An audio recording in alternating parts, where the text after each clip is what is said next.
오늘 함께 보실 말씀은 창세기 1장 27절 28절 말씀입니다.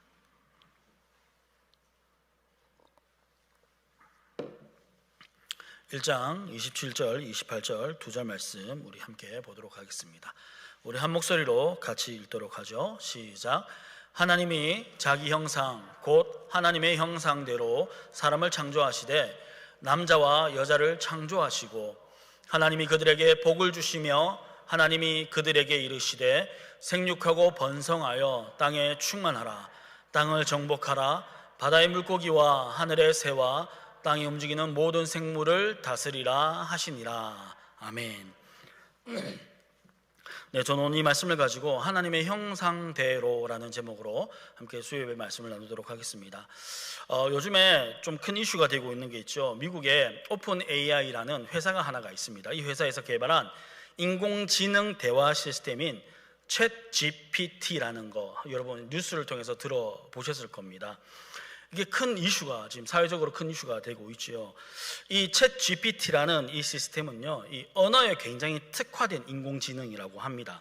그래서 그냥 우리가 사용하는 기계, 뭐 입력하면 그 입력한 데에 대해서 답을 내주는 그런 기계가 아니라요, 계속적으로 언어 자료를 습득해서 그것을 스스로 학습을 한대요. 인공지능이니까 그렇겠죠.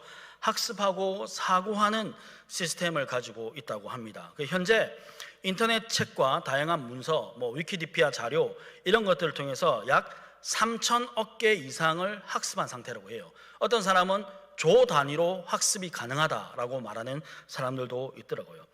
그래서 또 사람들과 이 대화를 해 나가면서요, 대화가 가능하거든요. 대화를 해 나가면서 그것도 학습 정보로 저장이 되는 겁니다. 그래서 점점 더 늘어나게 될 것이다 라고 말하죠. 이게 특이한 게 뭐냐면, 진짜 놀라운 게 뭐냐면, 대화의 문맥을 기억합니다. 이게 인공지능인데, 컴퓨터를 이렇게 넣으면 그 문맥의 의미를 스스로가 여러 가지 정보를 종합해가지고 데이터를 분석해서 그것에 대한 답을 내놓게 되는 거죠. 그 문맥을 기억하면서 인간처럼 아주 상세하고 논리적인 글을 만들어낼 수도 있어서, 이것을 가지고 미국에서 하나의 시험을 했는데 뭐냐면, 미국에 있는 공인회계사, 변호사, 의사 시험을 치게 했답니다. 챗 GPT 가지고. 그런데 이 세 가지 다를 합격을 했대요. 챗 GPT가. 엄청난 정보를 가지고 또 그것에 대해서 논리적으로 풀어낼 수 있는 그런 능력도 가지고 있는 그런 시스템이라고 할 수 있겠죠. 자, 이렇게 인공지능이 우리가 생각하는 것 이상으로 이제 발전하다 보니까 사람들이요, 우리가 영화에서 보는 것처럼 인간이 이 인공지능한테 지배당하는 세상이 오지 않을까 하는 생각으로 걱정하는 사람들도 생겨나기 시작했고요. 또 이런 인공지능 로봇이 더 많이 생겨나지 않겠습니까? 그러므로 말미암아서 인간의 존재 자체가 위협당할 수 있고 인간의 존엄성이 훼손당할 수도 있지 않을까 하는 우려를 가진 목소들이 이제 나오기 시작했어요. 곳곳에서. 이런 우려들이 사실 이해는 되기는 합니다. 그렇죠. 실제로 그런 일이 일어날 수도 있겠죠. 하지만 인간의 가치, 인간의 존재, 인간의 존엄은요, 그 어떤 능력도나 수치 혹은 활용도에 따라서 정의되는 것이 아니죠. 더 쓸모있고 더 뛰어나고 더 잘하는 것으로 인간의 존재 가치를 매길 수는 없는 거지 않겠습니까? 우리가 고대로부터 인간들이 살면서 생각을 하고 사고를 하면서 항상 가지고 있는 의문이 뭐냐면, 인간 존재에 대한 의문을 가지고 있었죠. 철학자들이 계속 그런 되게 머리 아픈 질문들을 던지지 않습니까? 이런 거죠. 인간이 무엇인가?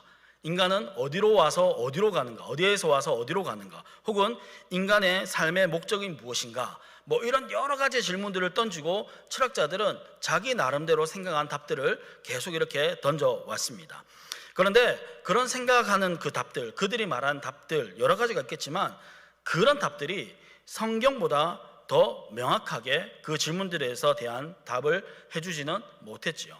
그러니까 성경은요, 인간에 대해서 아주 명확하고 정확하게 그 답을 알려주고 있습니다. 소위 말하는 정답인 거죠. 답도 오답이 있고 정답이 있지 않습니까? 근데 성경이 말하는 것은 우리에게 정답을 알려줍니다. 왜냐하면 당연한 것이, 성경에서 기록하고 있는 인간은 하나님께서 창조하신 존재로 인간을 기록하고 있지 않습니까? 그렇기 때문에 창조하신 하나님이 인간을 가장 잘 알고 있기 때문에 하나님께서 말씀하신 것이 정답일 수밖에 없기 때문이죠. 그래서 오늘 저는 지난주에 이어서 창조에 관해서 이야기할 건데, 그 중에 특히 사람의 창조에 관해서 함께 좀 살펴보고자 합니다. 성경은 창조 사역에 있어서 창조 사역에 대해서 기록하면서 이 다른 피조물과는 다르게 사람의 창조에 대해서 따로 떼어서 2장에서 아주 비중 있게 다루고 있습니다. 왜냐하면 이 사람의 창조가 그만큼 중요하고, 또 창조 사역에 있어서 가장 핵심적인 것이 무엇인가 했을 때 바로 사람의 창조라고 말할 수 있기 때문이죠. 이런 사람의 창조가 특별하다라고 말씀해 주는 구절이 오늘 우리가 읽었던 1장 27절 말씀입니다. 우리 27절 말씀 다시 한번 읽어보도록 하죠. 시작. 하나님이 자기 형상 곧 하나님의 형상대로 사람을 창조하시되 남자와 여자를 창조하시고. 아멘. 자, 사람의 창조가 특별한 점이 여기 있습니다. 무엇이냐면 하나님의 형상대로 창조되었다라는 거죠. 여러분, 우리가 이런 얘기는 교회에서 굉장히 많이 들어봤을 겁니다. 우리가 배웠듯이 하나님은 영이시기 때문에 사실 형상이라는 것은 없죠. 모양은 없는 겁니다. 그래서 사실 여기서는 형상이라고 번역하고 있지만 형상이라는 표현보다는 닮음이라는 표현이 오히려 저는 더 잘 어울린다고 생각해요. 역시 이 닮음도 외적인 닮음이 아니겠죠. 보이는 닮음이 아니라 영적으로 혹은 지적으로 도덕적으로 하나님을 닮은 존재가 인간이다라고 말씀하고 있는 것일 겁니다. 그런데 이렇게 하나님을 닮은 존재를 만드신 것이 인간뿐이다라고 성경은 우리에게 얘기해주고 있어요. 모든 피조세계가 있는데, 동식물들도 있는데, 오직 유일하게 인간만 하나님의 형상대로 지음받았다라고 성경은 우리에게 말씀해주고 있습니다. 여러분, 모든 피조물, 하나님께서 창조하신 모든 피조물의 창조 목적은 명확합니다. 하나님의 영광이죠. 하나님의 영광을 위해서 창조하신 겁니다. 사람의 창조도 마찬가지입니다. 사람의 창조의 목적도 하나님의 영광을 위해서 사람을 창조하셨어요. 다른 피조물과 창조의 목적은 동일합니다. 동일한데 왜 유독 사람의 창조에 대해서만 하나님의 형상으로 창조하셨다라고 말씀하고 있는 걸까요? 그만큼 이 표현이 중요한 의미를 가지고 있다는 거죠. 우리가 오늘 27절, 28절 말씀을 봤는데 26절과 28절 말씀을 보면 하나님께서 하나님의 형상대로 우리의 모양대로 사람을 창조하자라고 말씀하시면서 말미에 26절 말미와 28절 말미에 뭐라고 말씀하시냐면 모든 것을 다스리게 하자, 모든 생물을 다스리라 라고 말씀하십니다. 이 말씀을 통해서 다른 피조물들과 달리 인간을 하나님의 형상으로 창조하신 이유가 있다는 것을 알 수 있죠. 하나님의 형상으로 우리들의 모양대로 창조하자라고 말씀하시고 난 다음에 무엇이라고 말씀하시냐면 모든 다른 생물을 다스리게 하자라고 말씀하고 있는 겁니다. 이것은요, 사람을 하나님의 형상으로 만들어서 다른 피조 세계를 통치하는 통치권을 주시기 위해서 하나님의 형상, 하나님의 닮은 꼴로 만드셨다는 것을 우리에게 말씀해주고 있는 거죠. 또 이런 하나님께서 인간에게 피조세계, 사람에게 피조세계에 대한 통치권을 주셨다는 것에 대해서 알 수 있는 말씀이 창세기 2장 19절에 나와 있는 말씀입니다. 우리 같이 한번 읽어볼게요. 시작. 여호와 하나님이 흙으로 각종 들짐승과 공중에 각종 새를 지으시고 아담이 무엇이라고 부르나 보시려고 그것들을 그에게로 이끌어 가시니 아담이 각 생물을 부르는 것이 곧 그 이름이 되었더라. 뭐예요? 모든 피조의 생물들이 아담이 말하는 대로 이름이 지어지게 되는 겁니다. 그러니까 아담이 지명한 대로 그 존재가 되는 거예요. 그것은 아담에게 뭐가 있다? 통치권이 있다라는 것을 우리에게 말씀해 주는 거죠. 또한 알 수 있는 것이요, 나중에 인간이 타락함으로 말미암아 어떻게 됩니까? 모든 피조 세계가 타락하게 되는 거예요. 왜냐하면 세상을 다스렸던, 세상의 통치자였던 인간의 타락이 이어서 동시에 피조 세계의 타락으로 이어지기 때문이죠. 이 같은 말씀을 볼 때 같은 피조물이지만 인간은 다른 피조물들의 통치자였음을 우리는 알 수가 있는 겁니다. 왜냐하면 하나님께서 사람을 통해 창조하신 이 세상을 통치하도록 하나님께서 인간에게 그것을 주셨기 때문이에요. 통치권을 위임하신 겁니다. 사실 이 세상을 창조하신 것은 하나님이시잖아요. 그러니까 하나님이 이 세상의 주인이십니다. 그런데 이 세상을 통치하는 통치권을 그 하나님께서 누구에게 줬다고요? 아담에게 준 거예요. 그러니까 아담에게 이제 통치권이 있는 거예요. 중요한 것은 그렇기 때문에 사람은요 청지기일 뿐이라는 사실이에요. 위임을 받았지 않습니까? 본인의 것이 아닌데 본인이 것인 것처럼 다스리고 통치해야 될 책임이 있는 거죠. 피조세계가 사람의 통치를 받지만 실질적인 주인은 하나님이시고 하나님의 통치 안에 있어야 함을 절대로 잊어서는 안 되는 것이었습니다. 그래야지만 이 세상이 사람의 나라가 아니라 하나님의 나라가 되기 때문이에요. 이걸 잘 이해하셔야 돼요. 하나님께서 사람에게 통치권을 줬습니다. 그래서 사람이 이 세상을 다스리게 됐어요. 그럼 이 세상은 마치 사람의 나라인 것처럼 보이지만 그지만 실질적으로는 누구의 나라다고요? 하나님의 나라인 겁니다. 왜냐하면 이것이 하나님께로부터 받은 통치권이라는 것을 인정할 때 그것이 가능한 거예요. 여러분, 이를 보여주는 중요한 증표가 있습니다. 그것이 무엇이냐면 우리가 창세기에 보면 선악을 알게 하는 나무 열매에 관련된 언약이 있지요. 자, 이 언약의 말씀을 통해서 아담이 하나님의 말씀에 순종함으로 피조세계를 다스리는 그 아담을 통해서 하나님의 통치가 세상 가운데 전달되게 되는 겁니다. 그런데 이 아담이요, 그 언약을 어기는 순간 어떻게 돼요? 하나님의 통치를 거부하게 되는 거잖아요. 그러니까 더 이상 그 세상은 하나님이 다스리는 하나님의 나라가 될 수 없게 되는 겁니다. 그러니까 이 통치권에 대한 위임에 대한 내용을 아주 잘 드러내는 표현이 1장 28절 상반절을 보면 알 수가 있어요. 함께 보시죠. 시작. 하나님이 그들에게 복을 주시며 하나님이 그들에게 이르시되. 아멘. 이 말씀을 보시면 하나님이 그들에게 복을 주시며 라고 이렇게 말씀합니다. 여기서 이 복이라는 단어는 원어적으로 축복하다, 찬양하다 라는 이런 뜻이 있는데 그 어원으로 돌아가면 근본적인 의미는 무엇이냐면요, 무릎을 꿇다라는 의미예요. 무릎 꿇다. 그러니까 하나님께서 복을 주시며 라고 쓰여 있지만 사실은 어떻게 해요? 하나님께서 그들에게 무릎을 꿇게 하사, 이렇게 해석을 할 수 있다는 겁니다. 무릎을 꿇을 때 축복을 받고 무릎을 꿇을 때 하나님을 경배하며 높여 드릴 수 있는 겁니다. 즉 무릎을 꿇는 이 행위는 통치권에 대한 인정이에요. 하나님 앞에 무릎을 꿇을 때 하나님의 통치권에 대해서 인정함으로 무릎을 꿇게 되는 거죠. 그들이 무릎을 꿇을 때 하나님께서 피조세계의 통치권을 사람에게 위임하시는 겁니다. 그죠? 그래서 우리가 봤던 28절 상반절 말씀으로 복을 주사 하나님이 그들에게 이르시되 마지막에 어떻게 해요? 모든 생물을 다스리라, 이렇게 말씀하시는 겁니다. 하나님의 형상으로 창조된 인간을 통해서 하나님께서 만든 세상을 다스리시도록 하시는 거죠. 여러분, 여기에서요 우리가 봐야 될 건 뭐냐면 이 하나님의 사랑이 여기에 담겨져 있는 겁니다. 대체로 부모는 자신을 닮은 자녀를 위해서 무한한 헌신과 사랑을 베풀지요. 대체로 그렇다고 말씀드린 이유는 그렇지 않은 부모도 분명히 있기 때문입니다. 그러나 일반적으로 자식을 향한 부모의 사랑은 우리가 어떤 값을 매길 수가 없지 않습니까? 자신의 소유를 아끼지 않고 자녀들을 위해서 쏟아붓습니다. 할 수만 있으면 더 많이 해주려고 하는 게 부모의 마음이죠. 이유는 하나입니다. 무엇입니까? 자녀들은요 자신을 닮은 사랑하는 존재이기 때문이에요. 하나님의 형상대로 창조된 사람을 향해 하나님의 마음은 그 인간 부모가 자식에 대해서 가지는 마음보다 더하면 더했지 덜하지는 않을 겁니다. 이를 통해서 하나님께서 사람이라는 이 존재를 얼마나 사랑하셨는지를 우리는 알 수가 있는 거죠. 지금 우리들도 마찬가지입니다. 아니, 우리는요 세상이 아니라 아담한테는 하나님께서 창조하신 피조세계의 통치권을 위임해 주셨잖아요.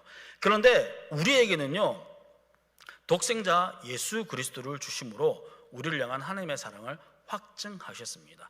사실 이것을 따지자면요 여러분, 세상, 이 하나님께 창조하신 세상의 통치권을 받는 게 더 큰 사랑이라고 생각하십니까? 아니면 독생자 예수 그리스도를 우리를 위해서 생명을 내어주신 게 더 큰 사랑이라고 생각하십니까? 저는 단언컨대 아담에게 주신 그 사랑보다 우리들에게 주신 그 사랑이 훨씬 더 크다고 확신합니다. 그렇지 않겠습니까? 여러분, 이것이 하나님의 사랑인 거죠.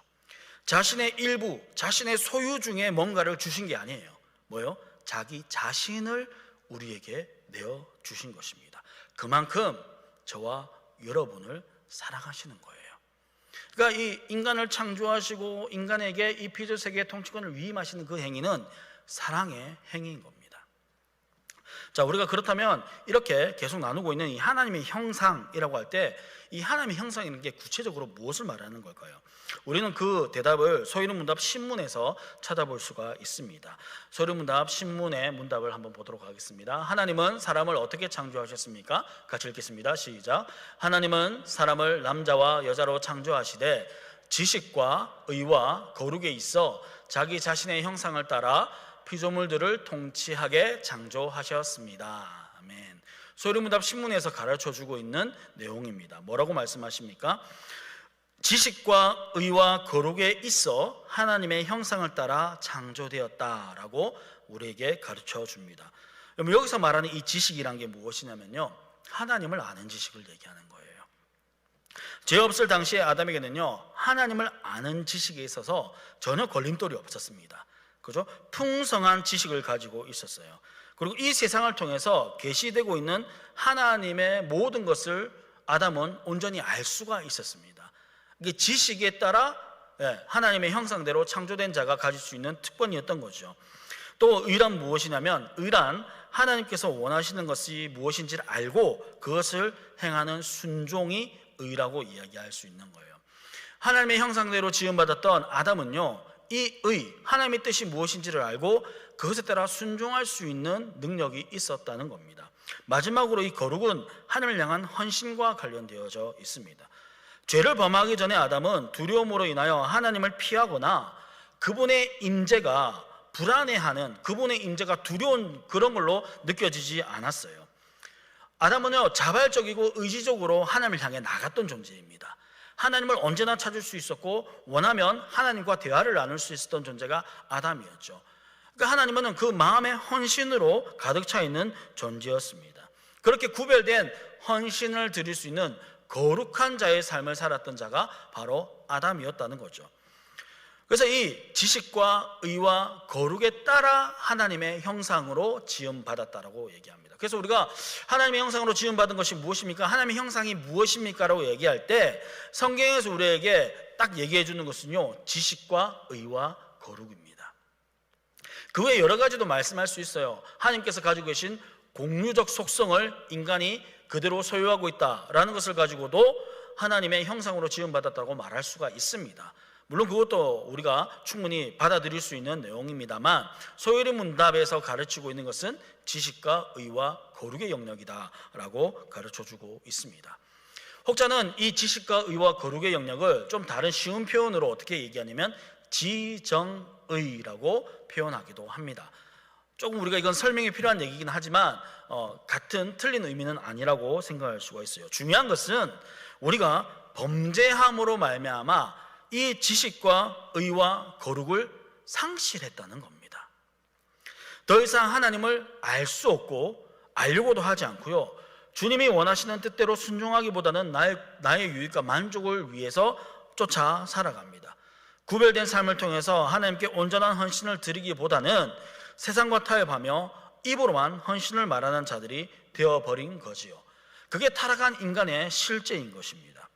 결국 여러분, 우리가 구원받았다. 우리의 구원이 무엇이냐면요, 이 지식과 의와 거룩의 하나님의 형상, 즉 하나님께서 창조하실 때 그 원형을 회복하는 것이 우리의 구원임을 우리는 알 수가 있습니다.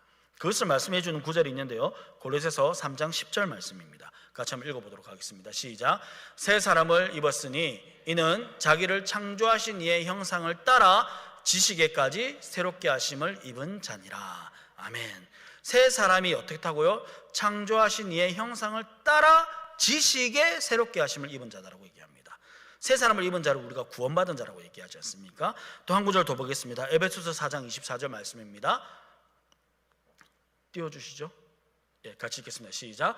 하나님을 따라 의와 진리의 거룩함으로 지으심을 받은 새 사람을 입으라. 아멘. 이게 뭐예요? 여기서 말하는 새 사람 역시 구원받은 자들을 말하는 거지 않습니까? 지식과 의의 거룩함을 따라 입은 새 사람을 입으라. 따라 세워진 새 사람을 입으라. 이렇게 말씀하고 있는 겁니다. 지금 우리는 예수 그리스도의 구속의 은혜로 말미암아 하나님의 형상을 회복해가는 중이지요. 그래서 우리가 다른 말로 성화라는 표현을 사용합니다.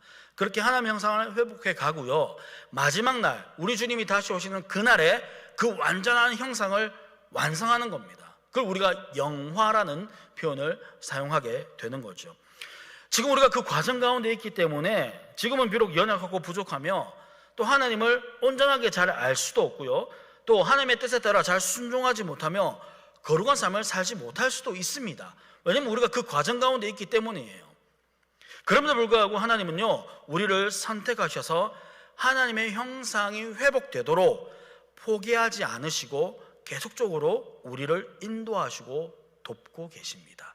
우리가 이것을 성도의 견인이라는 표현을 쓰죠. 인내라는 표현을 쓰고 있는 겁니다. 여러분, 아담은 실패했습니다. 아담은 실패했지만 우리가 아담과 같이 실패할 수 없는 이유가 있어요. 왜 실패할 수 없습니까? 그 이유는 예수 그리스도께서 우리와 함께 하시기 때문입니다. 믿으십니까?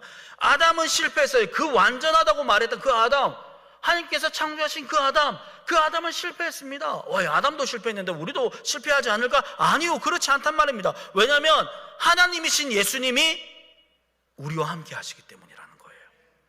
여러분, 이 사실을 기억하시면서 우리도 포기하지 않고 매일 거룩한 삶을 추구하는 새 사람의 삶을 사는 저와 여러분 되기를 간절히 소망합니다.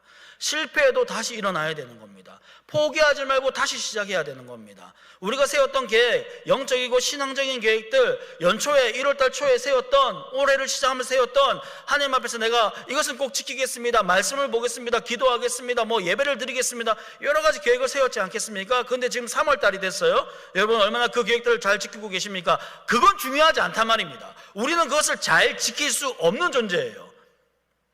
그러나 우리에게 필요한 건 뭐예요? 이 새 사람을 입고 끝까지 이 거룩을 추구하는, 이 성화의 삶을 살아가는, 그래서 더욱더 하나님을 의지하는 그것이 필요하다는 겁니다. 말씀을 정리하겠습니다. 하나님은 우리를 하나님을 닮은 하나님의 형상으로 사랑하는 존재로 창조하셨습니다. 사랑하는 존재로 창조하신 거예요. 우리에게 일시켜 먹으려고, 우리를 부려먹으려고 우리를 창조하신 게 아니에요. 우리를 사랑하는 존재로, 사랑받는 존재로 창조하셨습니다. 그 증거가 아담에게 모든 피조세계의 통치권을 주신 것과 우리에게 예수 그리스도를 주신 게 그 증거인 거죠. 그러나 범죄함으로 그 관계가 깨어졌고 우리는 하나님의 형상을 잃어버렸습니다. 잃어버린 하나님의 형상을 회복하는 것은 우리가 할 수 있는 일이 절대 아닙니다. 여러분, 이것에 대해서 우리가 속으면 안 돼요. 내가 조금만 열심히 신앙생활하면 그 형상을 회복할 수 있다고 생각하시면 안 됩니다. 신앙생활을 열심히 하는 것과의 별개의 문제예요. 우리가 해야 될 열심은 끝까지 하나님께 붙어 있는 겁니다. 그러기에 예수 그리스도께서 우리가 할 수 없는 그 일을 하시기 위해서 하늘 영광 보좌를 내려놓고 이 땅에 오신 거죠. 그리고 회복의 은혜를 지금도 여전히 베풀어 주시고 계십니다. 사람의 창조에 통해서 알 수 있듯이 사람은요, 존재 자체가 특별합니다. 저도 특별하고요, 여러분들도 특별한 존재입니다. 사람이란 존재 자체가 특별하다는 거예요. 여러 가지 문제가 있지요. 꼴도 보기 싫은 사람도 있지요. 우리 스스로 생각할 때 내 자신이 너무 초라해 보이고 가치 없어 보일 때도 있지요. 그러나 그건 우리의 내피셜이고요, 우리의 생각이고요. 하나님은 우리를 창조하실 때 아주 특별하고 존귀한 존재로 창조하셨다는 것을 여러분 기억하시고 잊지 말으셔야 합니다.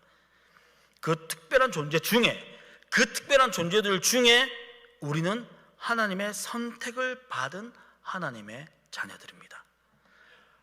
베스트 오브 더 베스트인 거예요.